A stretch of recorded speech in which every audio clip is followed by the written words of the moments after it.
É direcionada a um pastor chamado Tito.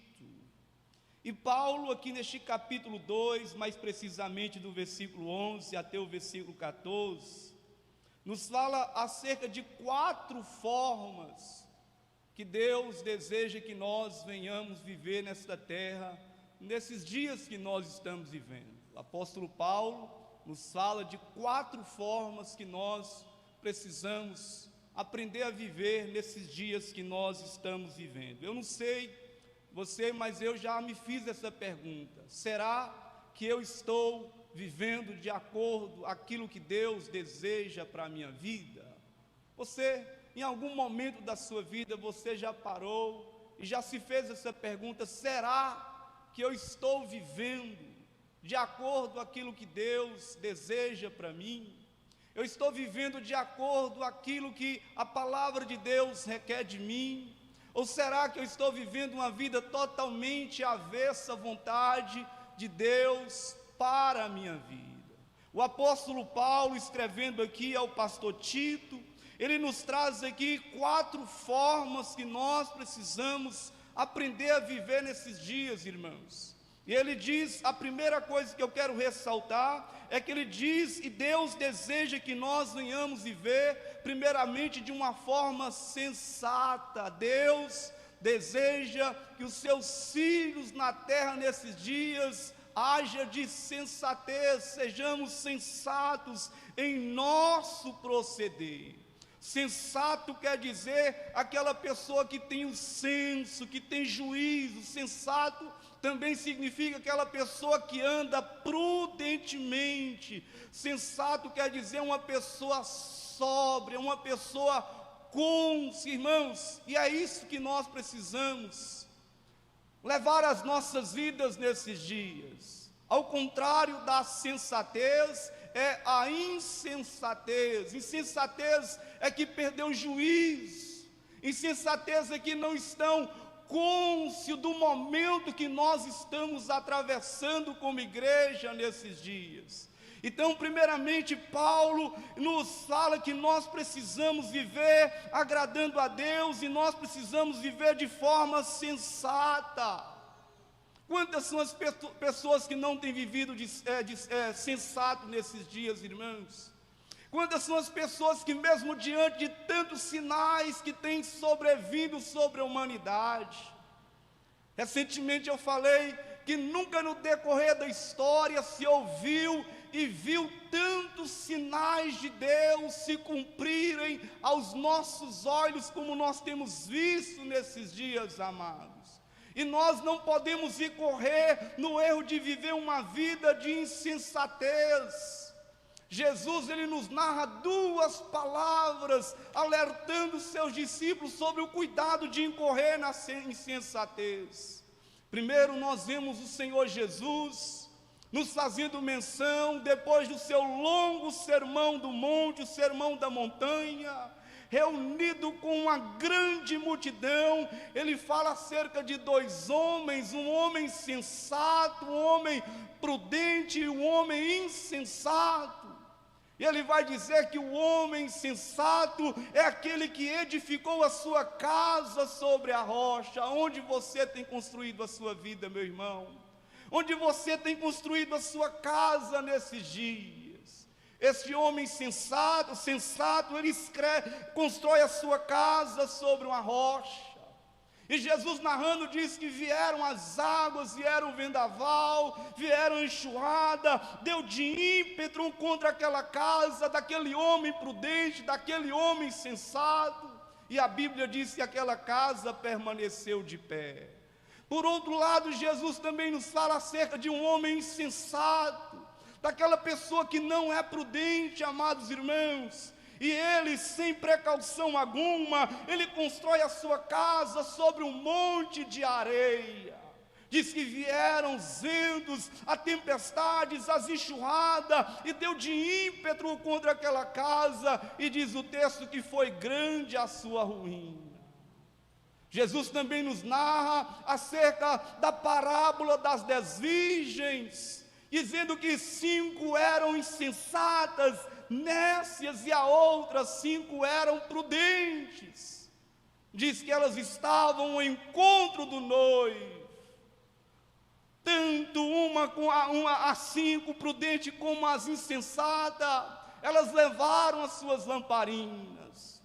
Mas diz que as insensatas, elas não tiveram a preocupação de levar em seus recipientes o azeite suficiente para aquela demanda. Diz o texto que ouviu de repente à meia-noite uma grande voz dizendo: eis o noivo, saia ao seu encontro. Aquelas 10 virgens desperta do seu sono.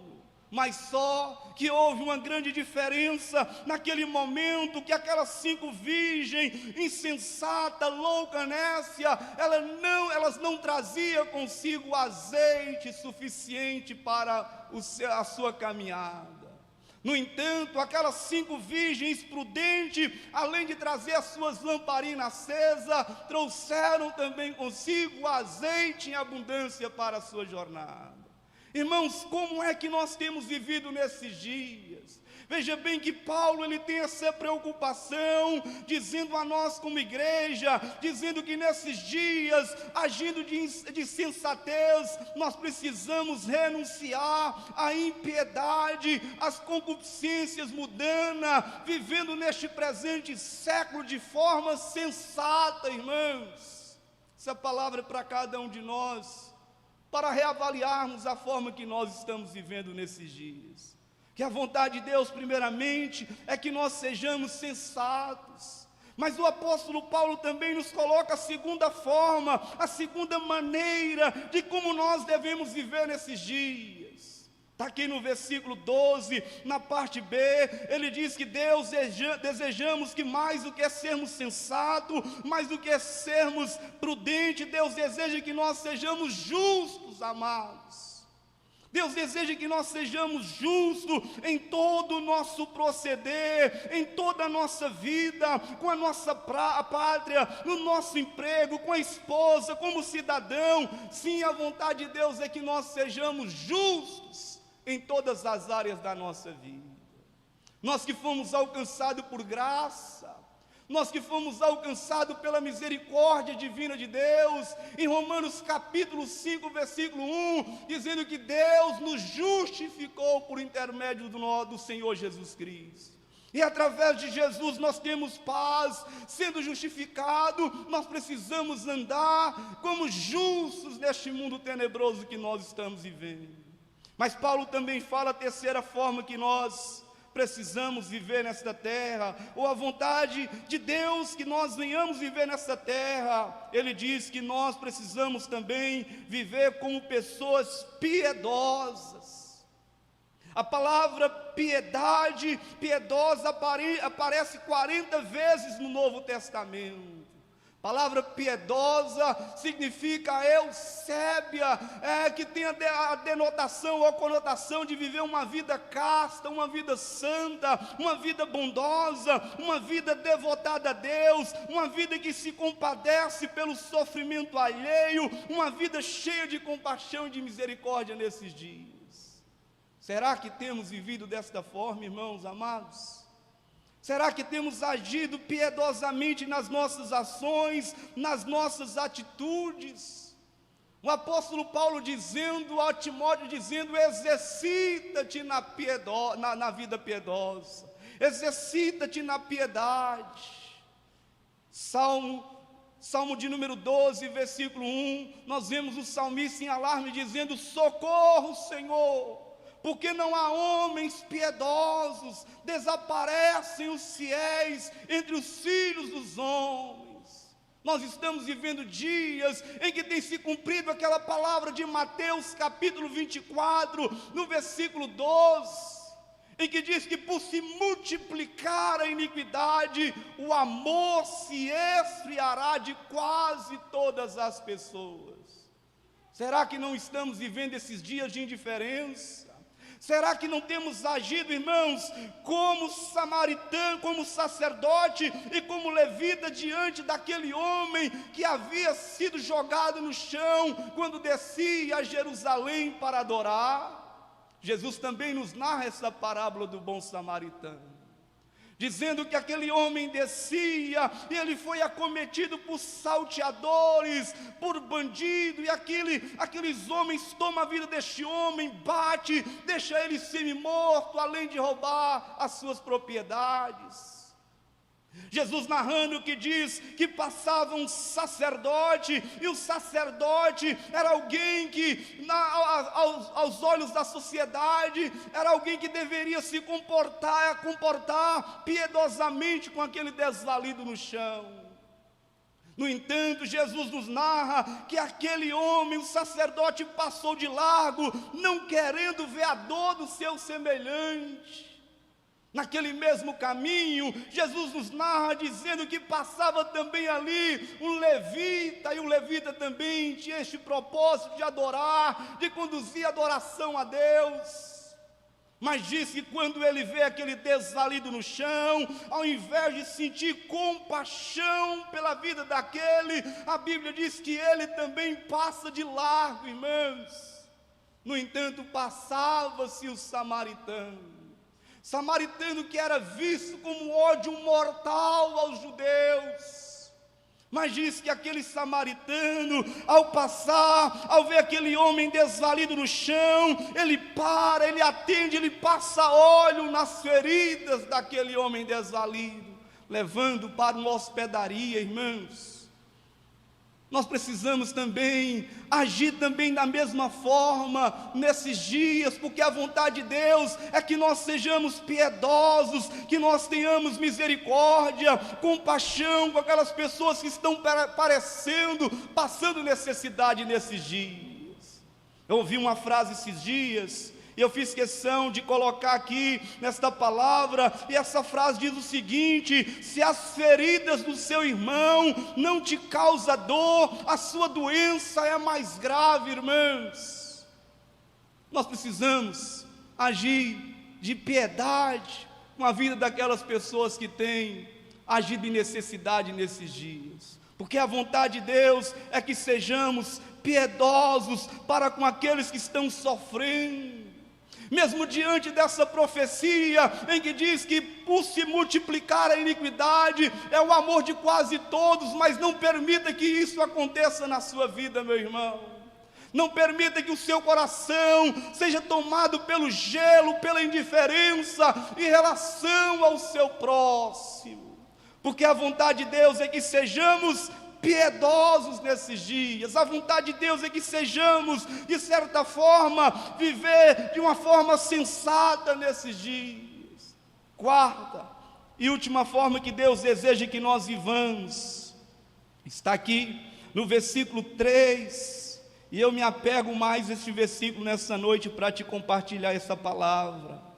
O apóstolo Paulo nos diz que Deus deseja que sejamos cautelosos quanto à volta do Filho de Deus a esta terra.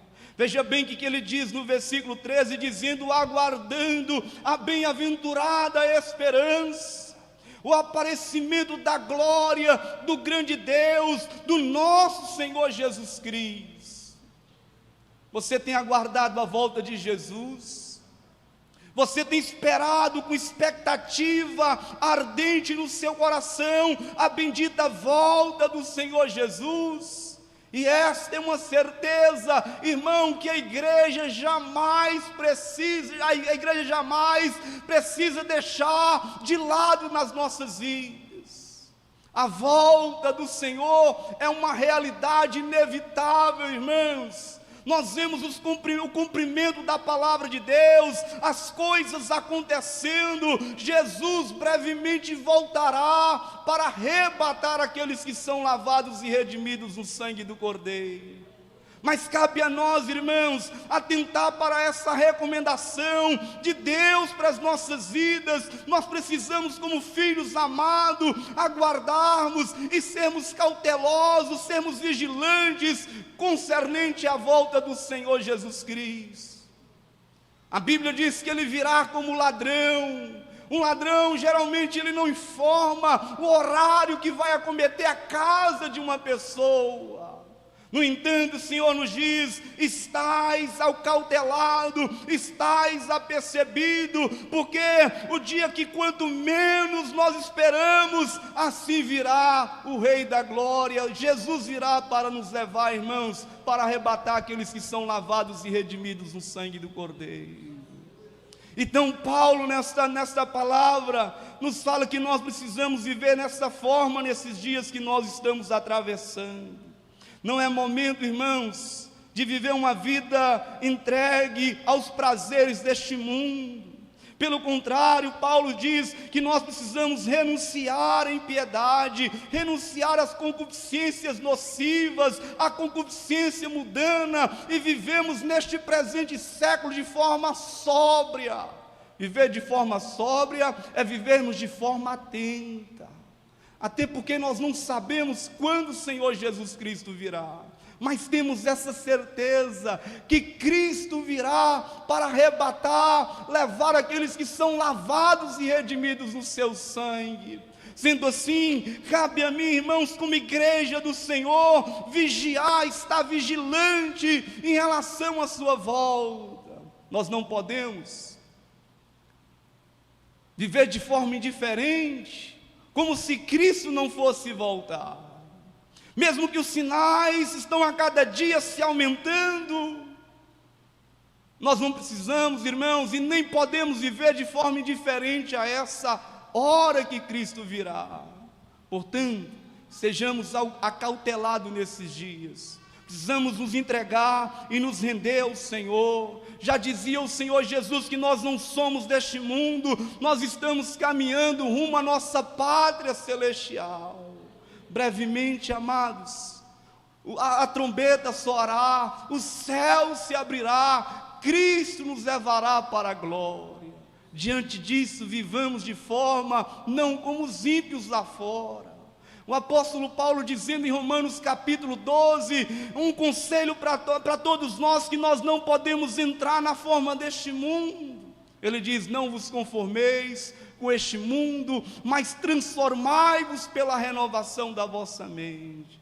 Sendo assim, vivamos de forma sensata nesses dias. Sendo assim, vivemos de uma vida piedosa, uma vida santa, uma vida devotada ao Senhor. Eu sei que é uma mensagem que não enche os olhos de muito e que nem agrada o coração de todos, mas aqueles que estão marchando rumo a Jerusalém celestial têm apreço pela palavra divina.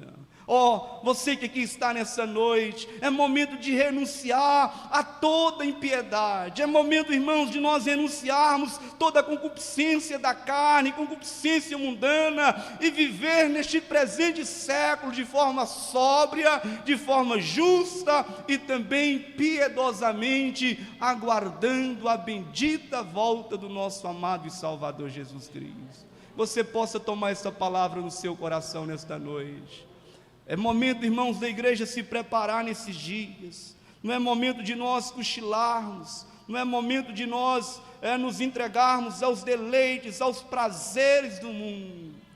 O apóstolo Paulo diz: segui a paz com todos e a santificação, sem a qual ninguém verá o Senhor. A Bíblia diz que o Senhor Jesus, Ele entregou a sua vida na cruz do Calvário, a fim de que todos nós recebermos graça, recebermos o perdão e recebermos santificação através deste ato. Se coloque de pé nesta noite, uma palavra breve ao seu coração neste momento, amados. Geralmente nosso primeiro culto das 18 horas é um culto mais rápido, porque precisamos daqui a pouco retornar para o culto das 19h30. Quero convidar aqui o pessoal do Ministério de Louvor. Nós vamos cantar uma canção e eu quero levar você a refletir acerca deste ato, irmãos. Você está preparado para encontrar com o Senhor teu Deus? A Bíblia diz acerca disso: prepara-te, ó Israel, para encontrares com o Senhor teu Deus. Momento da igreja está em alerta, é momento da igreja estar se preparando para o retorno eminente do nosso Senhor e nosso Salvador Jesus Cristo. A palavra de Deus diz que aquele que testifica estas coisas diz: certamente venho venho em breve. Amém. Vem, Senhor Jesus. A igreja, a noiva dizem: vem. Aquele que ouve, diga: vem. Aquele que tem sede, vem. Quem quiser, receba de graça a água da vida. Oh, bem-aventurados são aqueles que lavam suas vestes no sangue do Cordeiro, para que tenham direito à árvore da vida, para que possam entrar nas cidades pelas portas celestiais. E aí diz que ficarão de fora os cães, ficarão de fora os feiticeiros, ficarão de fora os que se prostituem, os homicidas, os idólatras e qualquer que ama e comete a mentira. Oh, você que deseja, continua o santo a se santificar, o justo a se justificar através do sacrifício de Cristo. Fecha seus olhos nessa noite, se renda a Jesus, meu irmão, se entrega a Cristo nesta noite. Melhor forma de se preparar para a volta de Jesus é se render a Ele, é se entregar a Ele de todo o seu coração, é se voltar para Ele. Em nome de Jesus você pode fazer isso nesta noite, você pode se entregar a Ele, você pode se render a Ele. A palavra de Deus nos fala, nos mostra, em que Jesus está sempre com os braços abertos, para nos receber como filhos amados. Seu sangue foi derramado em prol das nossas vidas, para gerar em nós perdão, santificação. Fecha seus olhos neste momento, em nome do Senhor Jesus Cristo. Se renda a Ele, se entrega a Ele, meu irmão. Você que aqui está, irmã, como é que estão as suas vestes? Bem-aventurado aqueles que lavam as suas vestes no sangue do Cordeiro. É um lavar contínuo, é um lavar através da confissão, é um lavar através da renúncia, da entrega, meu irmão.